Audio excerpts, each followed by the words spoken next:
Bagarre, bagarreuse, bonsoir, bienvenue au bar des légendes. Et ce soir, quelle légende nous recevons? Sami Sana, tu nous fais trop plaisir d'être là. Merci, ça fait plaisir. Ensemble. Merci Sami Sana. Est-ce que je te dis bonsoir Jeep, même pas avec une légende comme Sami? Je vais rien dire. Hein. Tu vas rien dire. On ne te demande pas de te présenter parce que tu es trop humble comme personne. Et ça, à la bagarre, on aime bien les combattants qui sont humbles, mais il faut quand même reconnaître la légende que tu es. Tu es 5 fois champion du monde de Muay Thai. Tu as joué dans des clips de rap. Tu es apparu dans le clip de Savastano de Fianzo. Tu as été le personnage dans un livre. Ouais. Également. Là, tu me l'as fait rappeler ça. Je te jure que tu me l'as fait rappeler. Ouais, t'es une vraie star. De Rachid Santaki, on va bien le. La légende du 9-3. Légende du 9-3, ouais, c'est ça.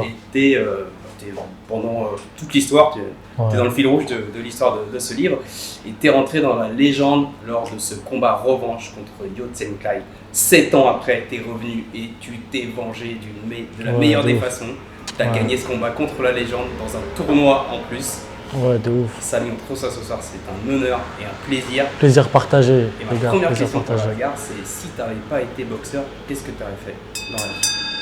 Bah franchement, je pourrais pas te dire. Après, tu sais, j'ai toujours été quelqu'un qui aime aller loin. Tu vois, qui aime aller loin. J'ai toujours voulu être quelqu'un. Tu vois, être quelqu'un. J'ai toujours voulu rendre fier mes parents, tu vois. Ça, c'est la première chose chez moi. Tu vois, mes parents, ils ont énormément galéré. Tu vois, ils sont algériens, ils sont venus en France, dans un pays qu'ils ne connaissaient pas. Ils ont réussi à créer une vie, à faire des enfants, à nous éduquer comme ils peuvent, avec les moyens qu'ils peuvent. Donc moi, la première chose qu'il fallait, c'était les rendre fiers. Donc peu importe la façon, mais vraiment les rendre fiers. Enfin, soit faire un très beau métier, soit être vraiment quelqu'un. Donc voilà, sinon je pourrais pas te dire dans quoi, mais après forcément c'est dû à mon tempérament. Plus jeune, j'étais très hyperactif, très très bagarreur. Ça a changé maintenant. Voilà, tu vois. Que 150 combats, c'est maintenant. Tu vois, donc voilà, la boxe c'est venu comme ça, tout naturellement, tu vois. Tu as choisi le moyen le plus facile, on va dire. Ouais, bah franchement c'est. Tu as 13 ans, ouais, voilà. C'est 20 ans de carrière déjà, voilà, et elle n'est pas finie. Au plus haut niveau. Ouais. Et c'est pas évident, tu as choisi un des sports les plus compliqués et les plus durs. Ouais, bah c'est venu tout naturellement en fait. J'y ai même pas pensé en fait, qu'à chaque fois je le répète, tu vois, c'est que j'avais un pote à moi qui était inscrit dans une salle de boxe thaï. Parce qu'à la base, tu fais du foot. Ouais, très très jeune, en poussin et tout, j'ai fait du foot, tu vois. Forcément, mes parents ils m'ont mis dans un sport, il fallait nous canaliser, tu vois. Le sport, c'est une éducation, c'est tout ça, tu vois. Donc j'ai commencé par le foot, mais tu connais, j'étais pas caractère, laisse tomber, j'étais pas top, même j'écoutais pas, j'étais hyperactif. Dès qu'on me taclait, je voulais retacler le mec. Bref, je partais en couille, tu vois. Tu vois le truc ou pas? Donc après, tout naturellement, après, j'étais beaucoup un bagarreur, tu vois. Je suis quelqu'un de très réservé, très, très discret et tout, mais fallait pas trop me titiller, j'avais vraiment le sang très chaud, tu vois. Donc si tu veux, j'ai jamais cherché la merde avec quelqu'un, mais dès qu'on me provoquait et tout, je voulais toujours arriver à l'affrontement, tu vois. Donc à l'affrontement surtout, voilà, tu vois. Donc voilà, mon pote, il était dans une salle de boxe, il m'a dit voilà, je fais de la boxe thaï, est-ce que tu peux venir faire un cours d'essai? Ben, j'y suis allé tout naturellement, ça aurait pu être du MMA, de la boxe française, de la boxe anglaise, mais je suis passé par la boxe thaï et j'ai kiffé. J'ai kiffé. Bah moi, je suis un mec qui lâche pas, donc je pense que peu importe le sport, je n'aurais pas lâché, tu vois. Et voilà, j'ai kiffé et j'ai vu que c'était tout de suite pour moi dès le premier entraînement et c'est parti, tu vois. On va revenir sur ce côté, sur ce mental, effectivement, en faisant un peu les recherches et préparant l'interview. Il y a une citation de Jabrel que j'aime bien qui définit très bien. Il dit que le talent, en fait, c'est la volonté de faire les choses et le reste, c'est que du travail. Ah, bien sûr. Moi, ça te définit vraiment parce que, effectivement, tu as le talent, tu as une certaine aptitude à faire les choses, mais il y a énormément de travail là. De ouf, et surtout, pour être clair, parce que je suis quelqu'un de franc jeu, moi, j'ai jamais été talentueux, si tu veux. Dans le sens où, quand j'étais jeune, à 13 piges, j'ai mis mon pied dans la salle de boxe, j'étais pas le plus doué. Ouais. Tu vois, j'étais pas le petit prodige de la boxe, comme j'en vois certains, ils ont 12 piges, j'ai prodige de ouf. Tu te dis, ouais, lui là, tu vois, moi, j'étais vraiment pas de cela, tu vois. J'étais vraiment, j'avais juste une capacité, c'est que j'avais un gros mental, j'avais beaucoup de force. et j'étais déterminé, tu vois. Et du coup, voilà, j'ai pas lâché. Mon premier combat, je l'ai gagné par KO, Dieu merci. Mais dans les combats d'après, j'étais pas le plus technique. Donc ça veut dire que j'arrivais à battre mes adversaires vraiment avec le cœur parce que je lâchais pas, parce que j'étais déter et parce que dans les derniers rounds, je mettais une droite, un genou et ça tombait parce que vraiment je lâchais pas, tu vois. Et j'avais énormément de force, tu vois. C'est déjà ta marque parce que c'est vrai que ça t'a suivi jusqu'à aujourd'hui d'ailleurs. Ce côté déter quand t'es dans le ring ou dans la cage. Ouais, c'est vraiment ton style de combat. C'est ça, tu vraiment- vois. Ouais, c'est ça. Quoi. C'est ça. Et après, avec le temps, bien sûr, avec les heures d'entraînement, les mois d'entraînement, les années d'entraînement, j'ai réussi à me perfectionner. Et ouais, maintenant, oui. Mais, voilà, mais parce qu'il y a eu beaucoup de travail derrière, tu vois. Et voilà, c'est venu comme ça. D'où elle vient cette détermination? Parce qu'effectivement, tu as 13 ans, effectivement, tu mets les pieds dans une salle de boxe, tu t'en prends à l'entraînement, tu vas combattre, tu t'en prends, tu as des défaites, forcément, tu prends des coups. Je pense ça vient cette je pense que qui se traduit encore sur le je ring. pense que c'est dans le tempérament. Tu sais, chaque homme est différent, tu vois. Chaque homme est différent. Moi, je l'ai en moi, tu vois. Je sais pas, déjà depuis tout jeune, j'étais quelqu'un vraiment avec beaucoup de fierté, qui ne lâche rien. Même très jeune, hein, tu sais, vraiment. Hein, j'étais vraiment quelqu'un de déterminé dans tout ce que je faisais, tu vois. Je lâche rien, tu vois le truc ou pas. Donc, je pense que c'est venu comme ça et c'est surtout un naturel, tu vois. C'est vraiment un naturel, tu vois. Et d'ailleurs, c'est ce côté de la souffrance chez toi, elle est différente que chez les autres. Et ce côté justement, je vais jusqu'au bout de ce que je fais. C'est-à-dire que tu fais de la boxe taille, tu te dis, bah, je vais faire des tatouages qui correspondent à mon sport. Et tu les fais où? Dans le dos et au bambou, de temps en temps. C'est ça. Donc ça montre quand même, tu vois, c'est pas. Parce que quand tu le fais au bambou, c'est pas la même douleur. Déjà, c'est pas un tatouage, déjà, on ça ressent fait la douleur. extrêmement mal. Au bambou, ça dure toute la journée en plus. Ouais, toute la journée, 2 jours. 2 jours. 2 jours. Excuse-moi, 2 jours. Ouais, bah. Donc, tu t'imagines quand même le mental, c'est-à-dire que là, on passe encore des degrés, c'est ça. encore autre chose. Bah, en fait, en réalité, quand tu aimes ce que tu fais ou quand tu aimes ce que tu veux faire, en réalité, la douleur, tu ne la vois pas. Parce que d'un œil extérieur, c'est comme la boxe, les combats. Tu te dis d'un œil extérieur, les gens vont te dire putain, c'est trop dur, regarde, tu prends des coups, tu as des ouvertures, tu t'entraînes tous les jours et tout. Mais nous, on est en plein dedans, on ne le voit pas ça parce qu'on aime ce qu'on fait. Quand t'aimes, voilà, c'est ça. Et quand tu aimes ce que tu fais, tu ne ressens pas la douleur en fait. Tu vois, tu ne ressens pas la douleur. Donc moi, tout ce que j'ai voulu faire, avec ma détermination, j'ai aimé le faire. Donc du coup, je ne ressentais pas tous ces trucs-là, tu vois. Je ne ressentais pas du tout. C'est comme la bagarre. Moi, je suis un bagarreur né et j'ai jamais eu cette peur ou cette crainte d'aller à l'affrontement. Même quand j'étais plus jeune, à 13 piges, 12 piges, quand je me bagarrais et tout, j'avais aucune peur, aucune crainte. J'avais envie et j'aimais ça, tu vois. Donc du coup, j'avais pas cet aspect de peur, cet aspect de crainte, cet aspect-là, tu vois. Donc ça m'a facilité en réalité, tu vois. On sait que tu n'as pas beaucoup de défaites, mais tu es un très mauvais perdant. Donc, t'aimes pas la Ouais, défaite. gros mauvais perdant. Du coup, Gros mauvais pour perdant. continuer sur l'aspect mental, comment tu gères ces moments de défaite et comment tu as appris à les gérer? Parce que je pense que quand tu es jeune, tu les as franchement, tu les as toutes les différemment. défaites, je les prends très très mal. Je les prends très très mal. Je ne sais pas pourquoi. Franchement, je me T'aimes pas perdre. je me remets en question pendant des semaines et des semaines et des semaines. Pour te dire la vérité, je crois même que je suis à part. J'en dors pas pendant une semaine, des 2 semaines. Je dors pas la Alors nuit. qu'avant le combat, Je suis vraiment pas bien. Ouais, j'arrive à dormir zen de ouf. Mais quand je perds, j'ai du mal, tu vois. Et après, il y a une remise en question qui vient derrière. Donc par contre, là, je suis déterminé. Ça veut dire que le lendemain, je suis à l'entraînement. Je revisualise le combat. J'essaie de me mettre dans la tête ce qui n'allait pas. Je retravaille et ça me donne encore plus de force pour le prochain d'après parce que ça me donne encore plus peur de perdre. Tu vois, je me dis putain, si là, t'as vu l'effet que ça me fait de perdre. Si je repère une deuxième fois, c'est la fin de ma vie. C'est la fin de ma vie. Donc là, j'ai plus envie de perdre. Donc je m'entraîne de fou et mentalement, je lâche pas. T'as un préparateur mental qui t'aide par rapport à ça ou t'es suivi? Non, j'ai aucun préparateur mental. J'ai aucun préparateur mental, rien du tout. J'ai qu'un entraîneur et un préparateur physique. C'est tout. Moi, le mental, chez moi, c'est inné, tu vois. C'est vraiment ma qualité principale, je dirais, tu vois. Et c'est tout. Il y a même, pour être franc avec vous, il y a même des fois, un peu plus jeune, il y a des combats où je ne me suis même pas préparé. Et mental. de l'extérieur, tu ne le vois même pas. Parce qu'en fait, même quand j'étais mort, physiquement, c'est dans la tête que ça se passe. Dans la tête, je me disais, tu peux pas lâcher là. Il y a des gens qui te regardent, il faut que tu le battes, faut que tu rendes fier ton entraîneur, il faut que tu rendes fier la famille, il faut que tu rendes fier les gens, il faut pas lâcher là. Et je lâchais pas, tu vois. Aujourd'hui, c'est-à-dire que là, grosso modo, tu n'es pas seul quand tu combats. C'est ça que tu es en train de nous dire. C'est-à-dire, ouais, tu combats pour toi, mais tu combats aussi beaucoup pour les tiens. Non, et ouais, ça donne une énergie ouais, supplémentaire. grave. Moi, j'ai jamais été égoïste. Ça veut dire que, franchement, je fonctionne avec les gens, tu vois. Je fonctionne.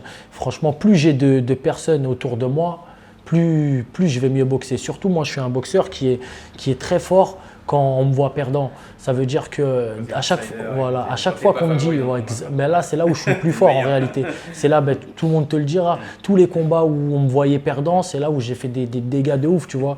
Parce que je kiffe ce sens de voir beaucoup de gens me voir perdant, tout le monde me voit perdant, et ça me donne une force de malade. Exactement, ça me donne une force de malade. Et après, quand je finis le combat et je gagne, tu vois, je marche comme ça, tu vois. Tu vois le truc ou pas? Non, je suis vraiment un mec comme ça, tu vois. Est-ce que tu as changé ta façon de t'entraîner depuis que tu t'es blessé? C'est la première fois depuis que tu combats, tu fais une séquence coupure, ça veut dire ça, 1 an sans combattre.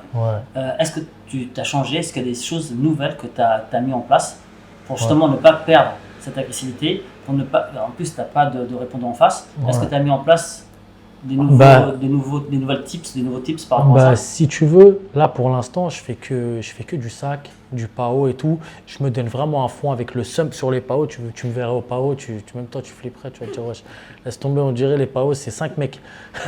C'est 5, ouais, franchement c'est un gros boulot. Big up à mon entraîneur à la salle.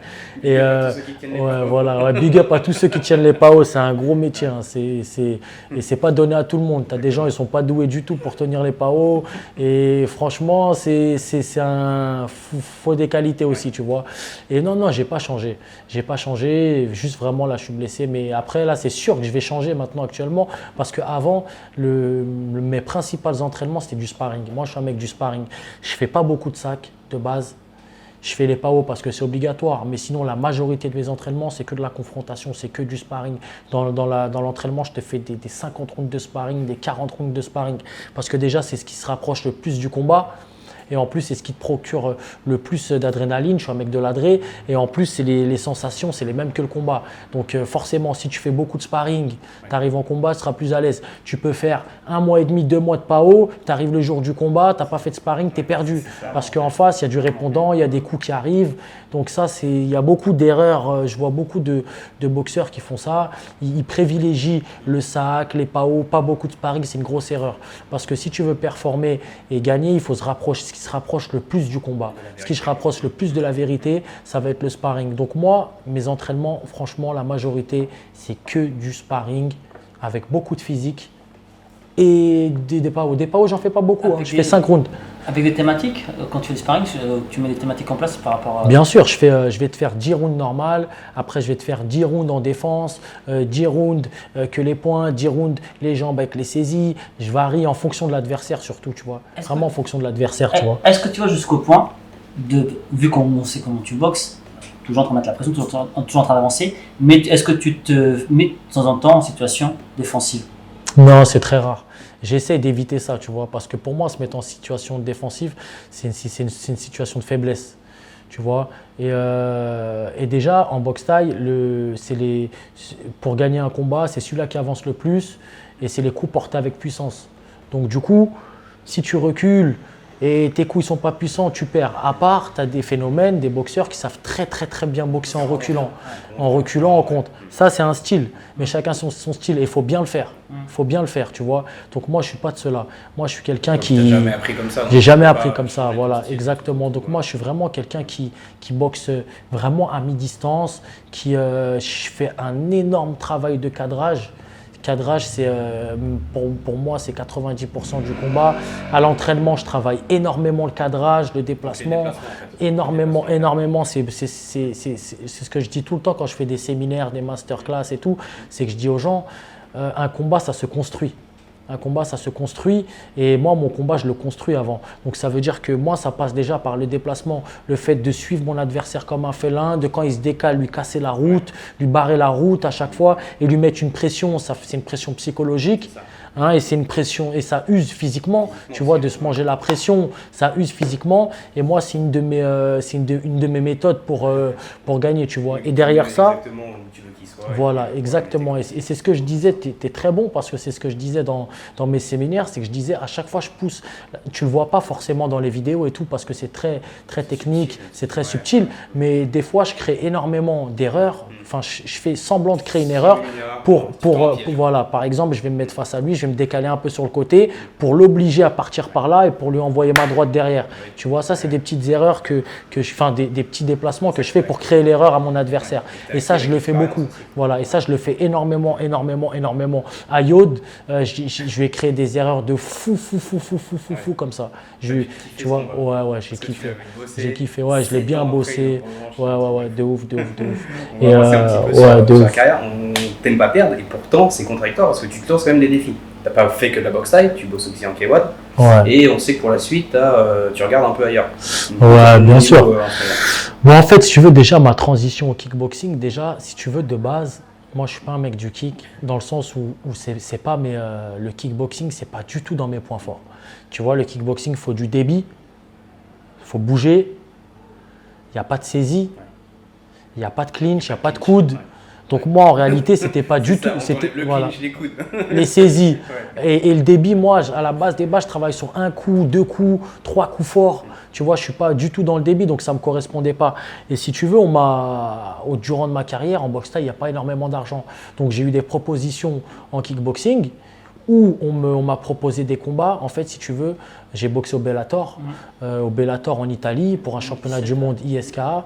Et si tu veux, le boxeur que je boxais s'appelait Nando Calzetta, c'était le champion du monde en titre. Et lui, il voulait briller chez lui. Donc il s'est dit, je vais prendre un nom, je vais prendre un gros nom, mais un gros nom qui ne sait pas faire du kickboxing. Je vais prendre un gros nom de boxe taille. Donc, j'aurais l'avantage, lui dans sa tête, il disait j'aurais l'avantage du débit, du pointage. Donc, mais je ne me fiche pas parce que j'ai un gros nom. Tu vois le truc? Le mec qui tu vois. Ouais, peut-être il s'est dit, il s'est dit, je vais bouger un peu, je vais marquer mes points, je vais l'esquiver et je vais réussir à gagner. Je suis chez moi, j'ai mon public, j'ai mes juges, tout ça, je vais l'esquiver. Sauf ce qu'il ne savait pas, c'est que moi aussi, je travaille derrière, tu vois. Et voilà, on m'a proposé ça parce qu'il y avait un gros billet à la clé, parce qu'il y avait une ceinture mondiale en kickboxing. Et voilà, du coup, je l'ai compté 2 fois dans le fight. Premier round, je le compte avec un high kick. Troisième round, je le compte avec un genou. Donc voilà, donc il a vu que c'était chaud, tu vois. Il a vu que j'étais chaud. Et c'est à partir de là où j'ai commencé le kickboxing. Je me suis dit, attends, là, j'ai boxé un champion du monde de kickboxing. Je l'ai battu, c'est pas pour être un but de ma personne, mais vraiment très facilement, tu vois.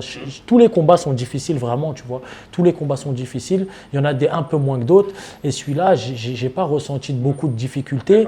Et je me suis dit, pourquoi pas. Tu sens qu'il y avait de la place. Ouais, oui, parce qu'en fait, je me suis dit que mes défauts étaient peut-être un avantage en K1. Le fait d'avancer, mettre la pression, le fait de taper très fort, parce que j'ai toujours eu un punch, de taper très fort, d'aller dans le dur avec eux, peut-être qu'eux ne sont pas habitués, qu'ils sont habitués à bouger, à esquiver, à tout ça. Et en fait, j'ai fait 1 combat, 2 combats, 3 combats, 4 fois que des victoires. Victoire. Donc je me suis dit, en fait, peut-être que je suis fait pour ça aussi. Donc quand le One m'a contacté, ils m'ont dit, ouais, Samy, tu veux boxer exclusivement en Muay? Je leur ai dit, non, moi, le K1, ça me va bien. Ils m'ont fait déjà 1 TS, 2 tests en K1.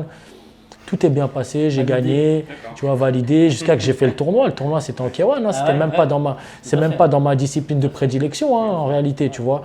Donc, je partais avec un désavantage de ouf, tu vois. Mais j'ai réussi à en aller là. Regarde, Giorgio Petrosian, il a fait 0 fight en Muay Thai.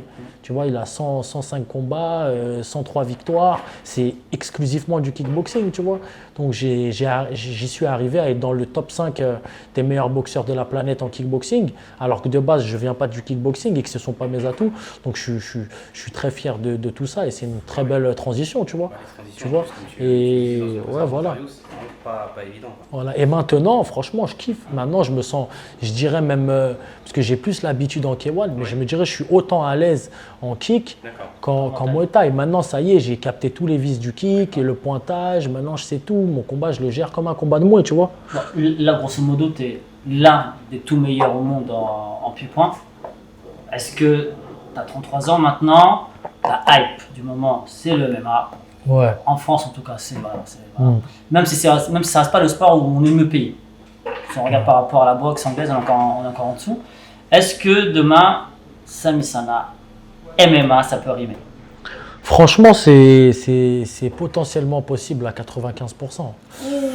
Pourcentage, il est élevé. Ouais, il est très élevé. J'ai énormément de demandes d'organisation. D'accord.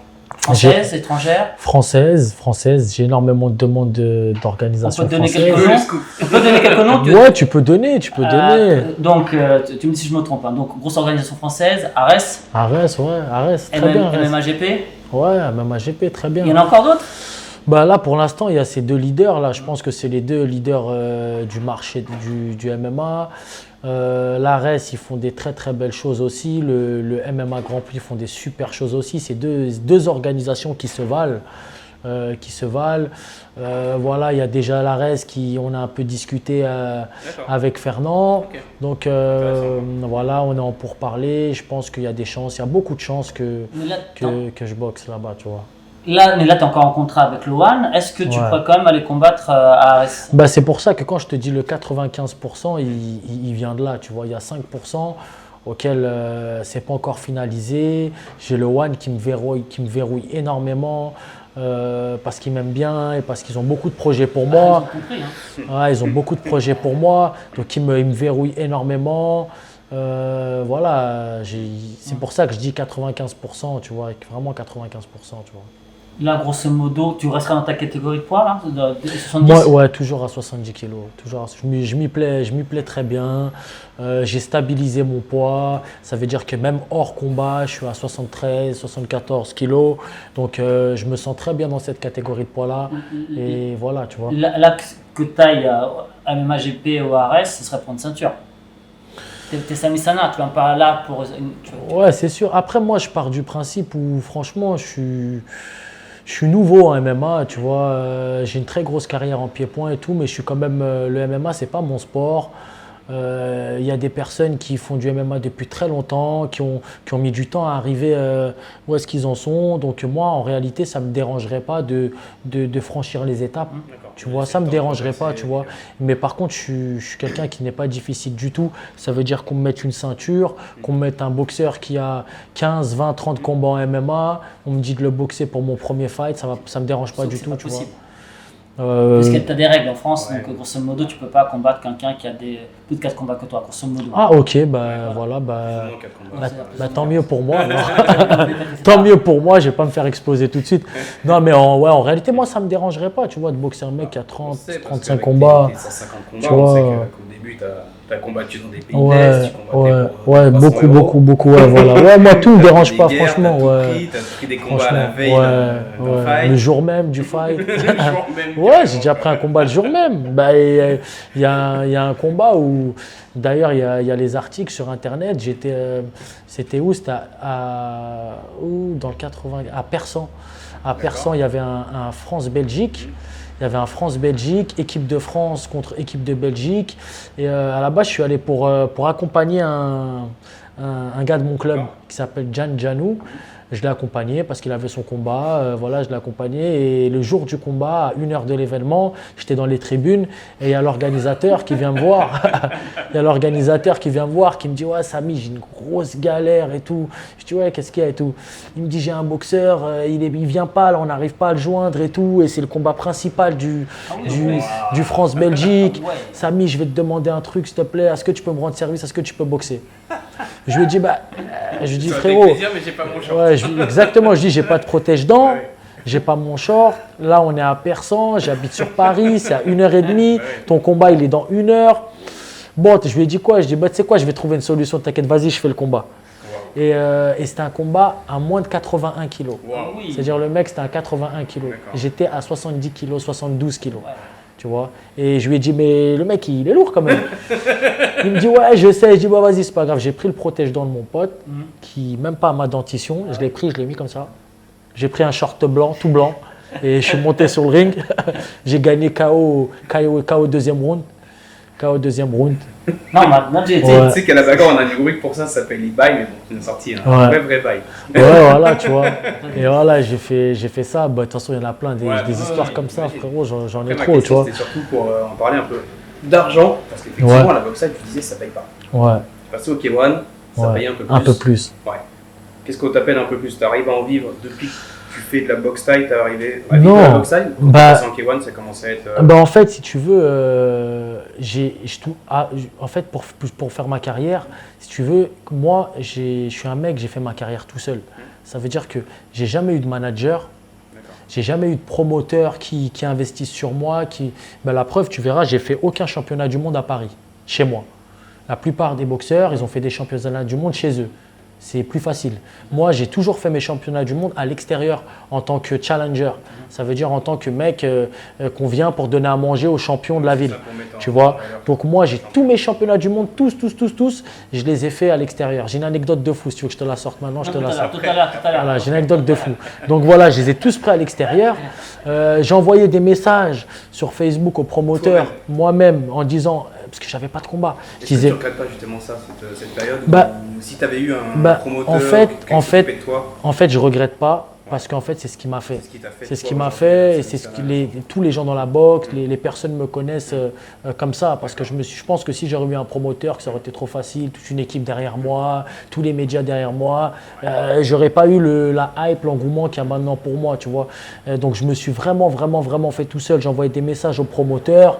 Je leur disais, alors que je suis très humble, très simple et tout, je leur disais, juste pour boxer, tu vois, je leur disais, fais-moi boxer dans ton événement gratuit, ton champion, je le mets KO. D'accord. Donc, tu vois, je mettais ça. Tes primes de combat, tes tout. contrats, Et je touchais des 200 €, 300 €. J'ai boxé dans toute l'Europe de l'Est avec Willie James, c'est lui qui m'emmenait là-bas. On m'appelait 2 jours avant pour aller boxer en Slovaquie. Willie James, il m'a appelé. Le dernier combat que j'ai fait en Slovaquie, il y a peut-être 8-9 ans, j'étais chez moi, comme ça, dans mon lit, à 5 h du matin, je n'arrivais pas à dormir. Il m'appelle, il me dit, hey chef, Samy, tu veux boxer là en Slovaquie? Je lui dis, ouais, pourquoi pas et tout. C'est combien la prime? C'est quand? Il me dit, là, c'est dans 2 jours. On prend l'avion tout à l'heure, là. À 5 h du matin, on prend l'avion. Voilà. Il ne m'a pas répondu. Hein. C'est ça, il t'a pas répondu. Il m'a dit, tu boxes tout à l'heure. Je lui dis, ouais, mais là, je ne suis pas entraîné, coach. Il me dit, comme tu veux, si tu veux, tu viens. Je lui dis, je te rappelle dans 5 minutes. J'ai réfléchi. Je dis, bon, allez, vas-y, on y va, c'est de la bagarre. On y va, c'est de la bagarre. Et j'y suis allé. Et pareil, le mec, je l'ai traumatisé. Je l'ai compté une fois. Je crois que je l'ai compté peut-être 2 fois ou 2-3 fois. Dans le même round, ils ont réussi à mettre perdant à la fin du combat. Non. Parce que la Slovaquie, ils ne rigolent pas avec ça. Leur boxeur, c'est leur boxeur. KO, quoi. Ah ouais, c'est leur boxeur. Et ils étaient choqués de se dire, le mec, on l'a appelé il y a 2 jours. Il vient il y a 2 jours, pas entraîné. Et je crois même que c'était même pas à mon poids. Je crois que c'était à 76 ou 77 kilos. Pareil, j'étais venu à 72 kilos. Et voilà, donc la majorité de ma carrière, elle s'est faite comme ça. Elle s'est faite sur des combats la veille, des combats 2 jours avant, des trucs comme ça, tu vois. J'ai boxé Tongchai, Sitsongpinong, qui est au Top King Paris, qui était le top taille de l'époque, 18 ans, invincible et tout. J'arrive à la peser pour accompagner Aziz Lali, qui est un champion aussi de pied-point pour l'accompagner. C'était dans une chicha aux Champs-Élysées, tu vois, aux Champs-Élysées. J'étais là-bas, frérot. Il y a Amidou, le promoteur, Amidou, le big up à Amidou d'ailleurs, qui vient me voir, qui me dit hey, Samy, là, il y a un problème. Je dis qu'est-ce qu'il y a? Il me dit là, il y a Jimmy Koulibaly, il ne peut pas boxer. Il y a Tongchai, il est là, il n'y a pas de boxeur pour lui, pour demain. Je lui dis mais frérot, je dis moi, je ne suis pas entraîné encore là.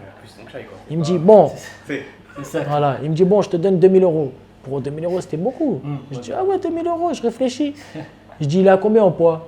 Il me dit là, il est à 76, qui en fait, il n'avait pas boxé Jimmy Koulibaly parce que Tongchai n'était pas venu au poids. Il était à 76 ou 77 kilos et le combat devait se faire à 72 kilos. Donc le mec, il avait 4-5 kilos. Jimmy, il n'avait pas voulu prendre le risque. Il s'est dit, le mec, il est trop lourd. C'est pas professionnel aussi. Donc je ne le fais pas le combat. Moi, je lui dis, ok, je dis, mais Amidou, il se pèse devant moi. Le mec, il se pèse, je vois 77 kilos. Je dis, ah ouais, je me pèse, je vois 72,7, un truc comme ça. J'ai accepté le combat. Le lendemain, j'étais à 2 doigts de le mettre KO, tu vois. Je mets une droite, compté, il est dans les vapes. Donc, la majorité de mes fights, en fait, elles sont faites comme ça. Elles sont faites que comme j'avais pas de demande, j'avais pas grand-chose, il fallait que j'accepte au pied levé des combats. Pas pour l'argent, pour rendre service aux promoteurs, vraiment pour combattre et pour me faire un nom. Parce que je me suis dit, je ne suis pas payé, mais au moins, ça va peut-être me servir dans ma carrière. Pour plus tard, tu vois, je vais encaisser un maximum de combats, un maximum de noms. Je vais prendre, voilà, tu vois. Et j'ai fait la majorité de mes combats comme ça, sans rien du tout, sans promoteur, sans manager, sans rien du tout. C'est quoi le vrai montant de ta première prime où tu t'es dit là? Le vrai montant, je suis lancé. Mon vrai montant, c'était le vrai premier chèque, c'était non, c'était Best of Siam. C'était Best of Siam, des gros trucs Best of Siam. J'avais boxé mon premier combat, c'était contre qui? Non, même pas. Non, même pas. Mon premier gros chèque, c'était à Canal+, quand j'ai boxé Nutapong, champion du Lumpini en titre, à la Halle Carpentier. Et il avait pris un gros billet à l'époque. Je crois que c'était un truc de 10 000, 15 000 euros, tu vois. C'était énorme à l'époque. Et lui aussi, je l'ai battu KO deuxième round. Ça, et après, franchement, après c'est parti, j'ai boxé lui. Après Best of Siam, il donne des très grosses primes. Après, je commençais à être dans le top, tu vois, donc des très grosses primes. Après, ça a payé. Après, franchement, j'étais très bien payé. Après, quand je suis arrivé au One, vraiment, bien sûr, là, c'était vraiment des très grosses primes, tu vois. C'était très grosses primes, tu vois, donc voilà. Bon, là, ce combat MMA en France, forcément, ce ne sera pas ces primes-là. Donc, tu reviens pour l'amour de la bagarre. Ouais, c'est ça. Non, mais après, attention. Après, quand même, j'ai 33 ans, j'ai un enfant, j'ai charbonné, j'ai énormément de combats. Je pense que même les promoteurs de MMA, ils me respectent un minimum. Donc, ils me donnent quand même des primes équivalentes, tu vois. Ils ne vont pas me donner 500 000 euros, mais ils vont me donner des primes que je mérite, tu vois. Et Dieu merci, c'est l'avantage que j'ai, tu vois. Parce que le public vient aussi te voir, toi. Comme ma public, voilà, c'est ça, tu vois. Voilà, c'est ça. C'est ça. Est-ce que...